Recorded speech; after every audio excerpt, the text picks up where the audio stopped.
Hello and welcome to this Edexcel A-Level Geography Enquiry Question Review. And this session we're looking at Carbon Enquiry Question 2. What are the consequences for people and the environment of our increasing demand for energy? As always, very important, we first of all look at the specification, as this contains the key terms that you will see within the questions, but also the key terms that you'll be able to use within your answers. It's also very important to note some of the key symbols in there. Where we see this little word symbol, this will tell us that these are compulsory case studies. You must know facts and information, and you will be expected to use these within your extended assess and evaluate questions. We also start to see these areas in bold, which are the synoptic themes which run throughout the whole of the course. And here we're very much talking about the different players who are responsible for energy and energy security. But also, as you'll see, we are also starting to talk about the futures, the different options available to the planet, and also what are the different actions that can be taken. Now, inquiry question 2 is really where we start to get the synopticity, this overall view of where the physical and the human world start to match together. And so although carbon is often seen as a physical geography ideal, we can now start to see that we're looking at the human elements, the human impacts, and the human or how humans will be affected on them. So looking at the overall view, we're going to be looking at a number of key themes here. We're looking at what is energy security and what are the factors that are at play there. We look at fossil fuels, we look at the demand, the mismatch, and how it gets transported around, and then what are the alternatives to our fossil fuel usage. Now, starting off with energy security. What is energy security? Well, it can be measured, or the consumption can be measured in a number of different ways. It can be done per person or as a unit of total income or GDP of a country. And when we talk about energy mix, we can talk about different ideas within that. We can talk about the energy mix. Is it domestic? Is that energy produced or is it sourced from within that country? Which is generally seen as a good thing because it is more secure. If you have to rely on foreign nations, then obviously they could hold you to ransom and it can make things more difficult. We also need to talk about the different elements of primary and secondary energy. Primary energy might be things such as coal and oil. The secondary energy would be how we use that to turn that into electricity and heat. We can also look, and we'll be seeing through there, the difference between renewable and non-renewable energy. And the whole idea is for energies to have, for countries to have a good energy mix, is to have more of the smiley faces, the domestic supply, renewable supply, where possible. Now, there are many different factors which can affect the consumption and energy security and the energy mix. First of all is the physical availability. What resources does the country have? What is the climate like? Because that will have a big impact on the consumption. If it's a hot climate, then they're not going to need as much energy for heating, but they may need more for water production and water transfer. What is the cost of obtaining that energy? In terms of receiving it through the different transport methods, from the production of it and the extraction of the raw materials for it as well. Also, we need to consider about what are the technological implications there.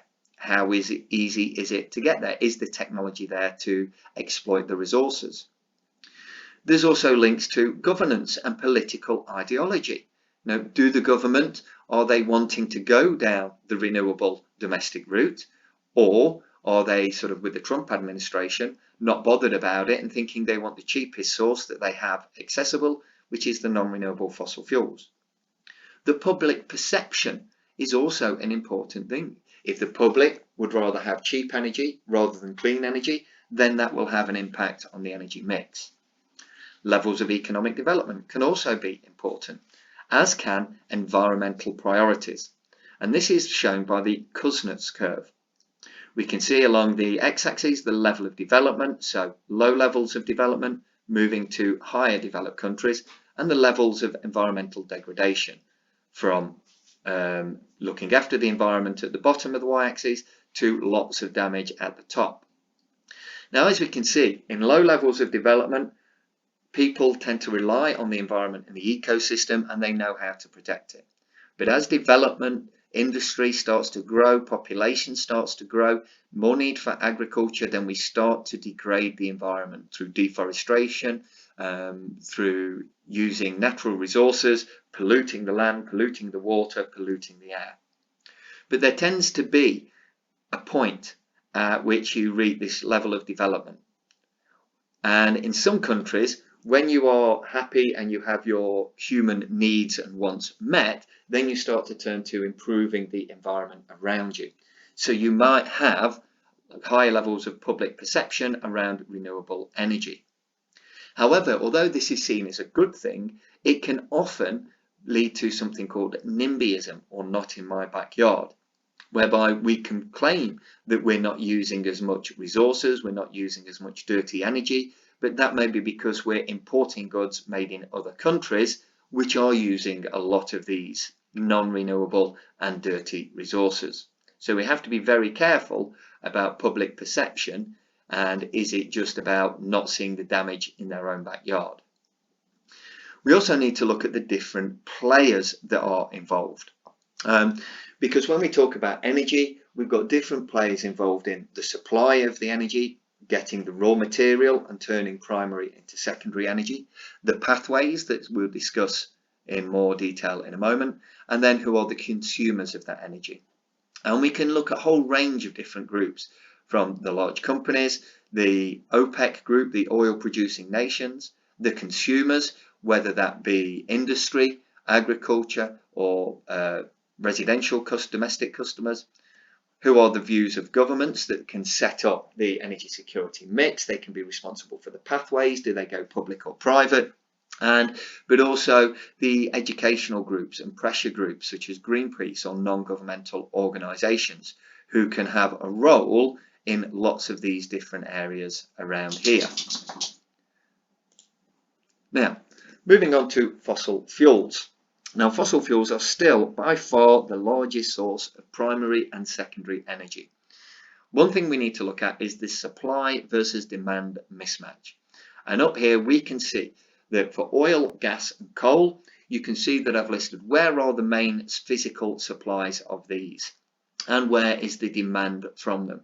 And often what you will find is that supply doesn't match the demand, or the locations of them doesn't match in all of these.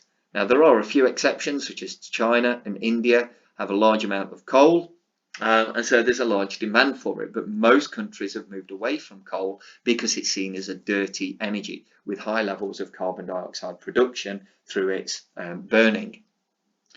Now, this can lead to many geopolitical issues. Depending on your beliefs and political views, we could look at where some of these supplies of some of these gases and oils and fuels are, and we can look at the countries that want them, and we can have a look at could these be responsible for some of the conflicts that we've seen in the past and ongoing today. These are what we call the conventional fossil fuels, but we also need to consider unconventional fossil fuels. Now, these have always been available, but are only now feasible for cost purposes because of new technology to be able to extract and exploit them. And because there is an increased demand for energy, this means there is an increased price, increased profitability, and so it makes these financially viable. And within the specification, we need to look at three main ones. We look at the fracking of oil and gas, particularly within the USA. This is where you drill down, you fracture the rocks, and then you pump out the gas from behind it. And there are lots of concerns over the environmental issues around this. We also look at the tar sands of Alberta in Canada. Again, using the bitumen-coated sands, but taking a lot of energy to be able to convert that into usable fuels, which also leads to a lot of environmental problems and issues, and is leading to geopolitical issues between Canada and the USA because of the major pipelines to transfer the products from the tar sands to the USA. Also, we can look at deep water offshore oil, which again because of technology has become more feasible, but there are still major environmental concerns around it.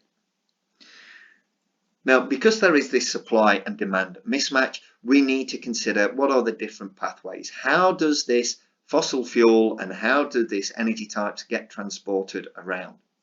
Well, there are four main types of pathways, from pipelines, particularly for oil and gas, shipping, particularly for oil and gas, road and rail, particularly within countries, and transmission lines, particularly of secondary energy such as electricity. And these can have major issues around them.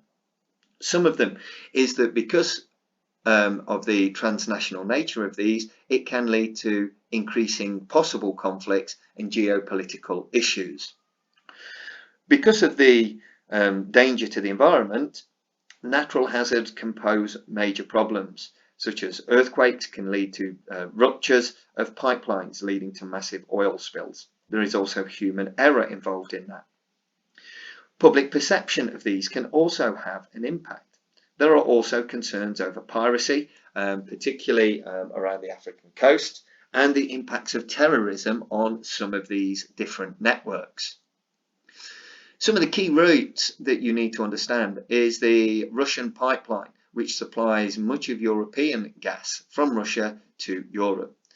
There is the Alaskan oil pipeline and the Dakota oil pipeline, which take oil from difficult areas into America and into ships, which can then be transported to the refineries. And the Middle East, major reliance on shipping from the Middle East to Europe for both oil and for gas. Then we have the alternatives to fossil fuels. Now, there are a number of different types. There are renewable, such as the wind, solar, tidal and wave power. Okay, you could also perhaps consider hydroelectric power and nuclear in there, but these can also be considered recyclable energy. Now, there are problems with all of these because the production of the materials to actually capture and turn that energy into something usable. And obviously with nuclear, there are increased risks of fallout, as was seen at Fukushima or from Chernobyl. There are also biofuels available, which could be considered carbon neutral because they take carbon from the atmosphere and then when they burn, they just release them back in. But this can create problems as it can lead to issues with food supply because these biofuels will be grown on agricultural land which could be used for fuel. It can also have a big impact on soil health because often natural ecosystems with great range of biodiversity are often reduced into a monoculture. This is where we get just one type of tree or plant in an area which is no good for biodiversity and thus further disrupts soil health and impacting on net primary productivity. We also have to consider the issues of reliability of storage, particularly of the climate-based ones and for different areas of the country. But this is where we can use things about radical technology. The way that we could use storage of this energy using potential versus kinetic energy, this idea of using cranes and large weights to actually store energy and produce energy when it's needed. Or things like Electric Mountain in Wales, which can pump water to the top of a mountain when there is a large supply of energy, and then it fuels hydroelectric pumps when there is a large demand for it. There is also fuel cells, but a key to really being more radical is conservation in reducing consumption in whatever way we can. There is also the possibility of carbon capture. There are many awards given to technological advances. Perhaps the simplest one, though, is afforestation and reinstating key biosystems and ecosystems around the world. Now, leapfrogging is another idea which can help to reduce the impacts or the needs for large-scale infrastructure, particularly in poorer nations, because the energy can be produced where it's needed, particularly in things such as solar and wind. And this can reduce infrastructure. And if we work as a global community and share technology and ideas, this could be a way of reducing impacts in the future. But there are lots of variables: population increase, levels of development, the climate crisis, global cooperation or national distancing and nationalism, what new technology is going to be available, and what is the public perception. Are people willing to make sacrifices for the greater good of the environment in the end of the day? So here's the overview in its whole again. I hope you found it useful. Thanks for watching. See you again soon. Bye.